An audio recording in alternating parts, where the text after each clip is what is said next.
Est-ce que toi aussi t'as à peu près 7 têtes quand tu te réveilles le matin? Salut, c'est William Desherpa et on se retrouve aujourd'hui pour une nouvelle vidéo autour du sommeil.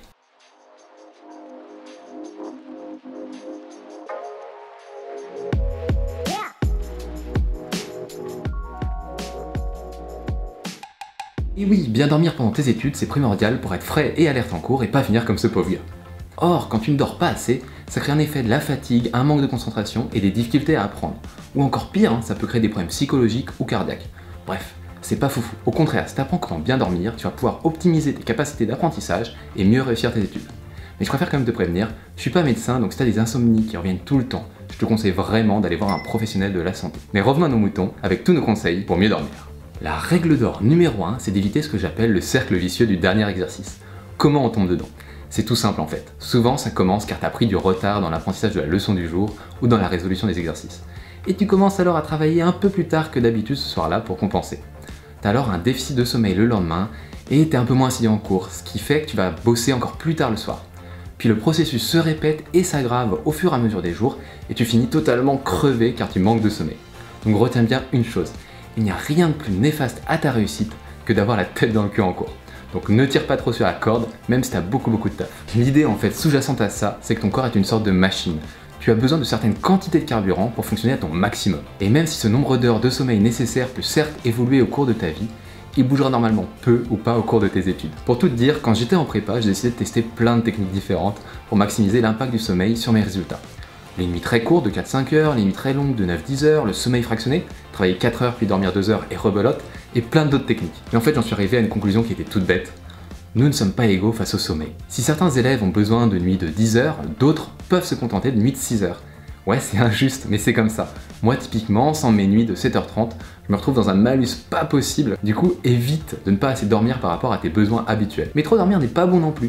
Tu n'as jamais remarqué que parfois, après une grasse mat, t'as l'impression d'être encore plus fatigué? En fait, dans les deux cas, t'es en train de déséquilibrer ton horloge biologique pour le reste de la semaine, ce qui va t'empêcher de dormir à la bonne heure par la suite. D'où mon troisième point qui est de te créer de bonnes habitudes de sommeil. L'idée, c'est de te coucher et de te réveiller à heure fixe, même le week-end et même pendant tes congés. Mais comment trouver ces heures optimales de coucher et de réveil? Tu peux utiliser ce qu'on appelle l'approche normée. Pour ça, tu dois à peu près connaître ton besoin en termes de sommeil. Ou si tu ne le sais pas, commence par prendre ce dont la majorité des personnes ont besoin, à savoir entre 7h30 et 8h.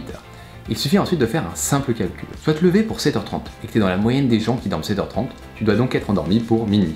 Essaye d'arrêter de travailler 30 minutes avancées d'horaire, soit à 23h15, pour éviter que tu aies les cours qui te prennent la tête et que ça t'empêche de dormir. Si tu prends en compte ton temps d'endormissement qui est d'1 quart d'heure, ton heure de coucher doit donc être située autour de 23h45. Et si au bout de 7 jours, tu as toujours du mal à te lever, n'hésite pas à rajouter 30 minutes ou à enlever 30 minutes à cette heure de coucher et voir si tu vois une éventuelle amélioration sous 3 jours. Et grâce à ça, par itération successive, tu vas trouver ton heure de coucher et de réveil idéale. Petit spoiler, pour moi la meilleure technique, ça reste l'approche par dichotomie.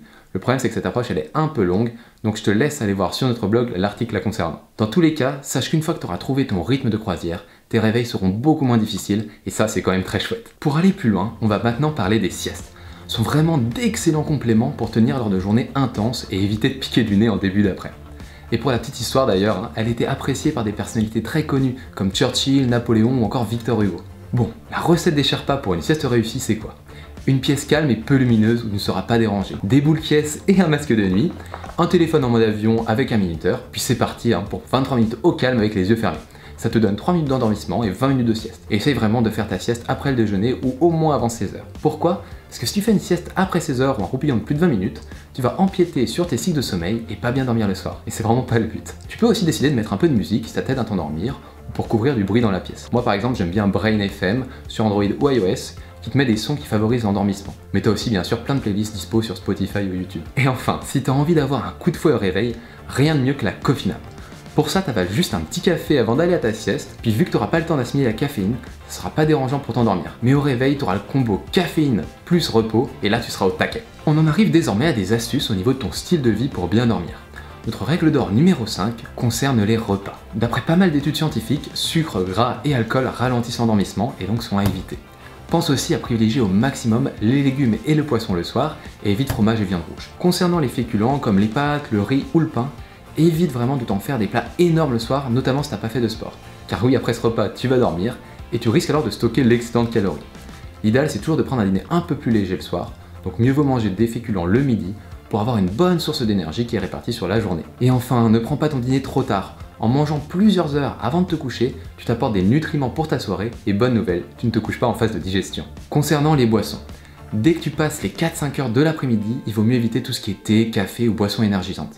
Parce que ça te fait mener une guerre contracyclique contre ton corps, car leurs ingrédients stimulants vont te donner la patate et t'empêcher de t'endormir facilement le soir. Et notre conseil numéro 7, c'est de faire du sport. Et oui, comme tu peux en douter, le sport c'est ultra bénéfique, car ça te permet de libérer ton trop plein d'énergie quand tu sors de cours. Rien de mieux quand t'as un exo qui t'a bien pris la tête que de défouler sur un terrain. En plus, pratiquer un sport régulièrement, c'est cadeau, car tu vas t'endormir et atteindre la phase de sommeil profond beaucoup plus rapidement. Mais évite quand même de te faire un petit 100 mètres et 200 pompes juste avant d'aller te coucher, car là tu vas être un peu excité. Règle d'or numéro 8, limite les effets de la lumière bleue. Celle-ci, elle est bien connue pour nuire à la qualité de ton sommeil, car elle est synonyme de luminosité intense, et elle déclenche dans ton corps les mécanismes de l'éveil. Alors que toi t'essaies justement de faire l'inverse, c'est pas tip top hein. Or t'en as un max dans tous les appareils électroniques, style ordi, tablette, portable. Le problème c'est qu'on a tendance à pas mal les utiliser le soir, après les cours, pour mater Netflix ou Insta. Donc pour limiter ces effets négatifs, je conseille 3 choses.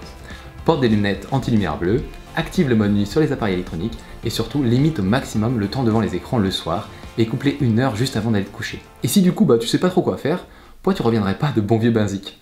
Lis un roman, une BD, un manga, au bout de quelques pages tu vas sûrement commencer à somnoler, à bâiller, à avoir les yeux qui piquent, et là c'est le moment de te coucher. Ou tu peux aussi écouter une playlist pour s'endormir sur YouTube ou faire un peu de méditation. Petit bonus d'ailleurs pour les gens qui stressent.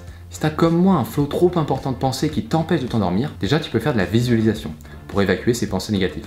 Ferme les yeux, imagine-toi dans un endroit calme et paisible, puis tu prends une inspiration par le nez de 2-3 secondes et une grande expiration par la bouche de 5-6 secondes. Tu peux aussi tenter l'ASMR.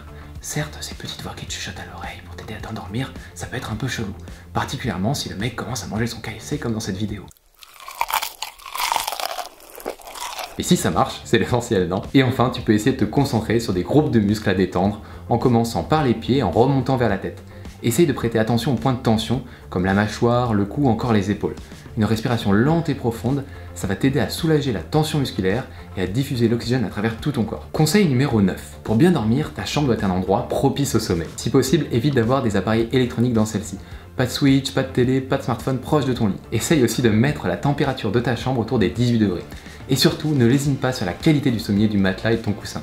C'est hyper important pour pas avoir de douleur au dos ou à la nuque. Et ça va faciliter ton endormissement. Bref, je te remercie d'avoir regardé cette vidéo. J'espère que ces conseils vont être utiles et que tu vas bien dormir. Si tu as des questions, c'est directement en commentaire.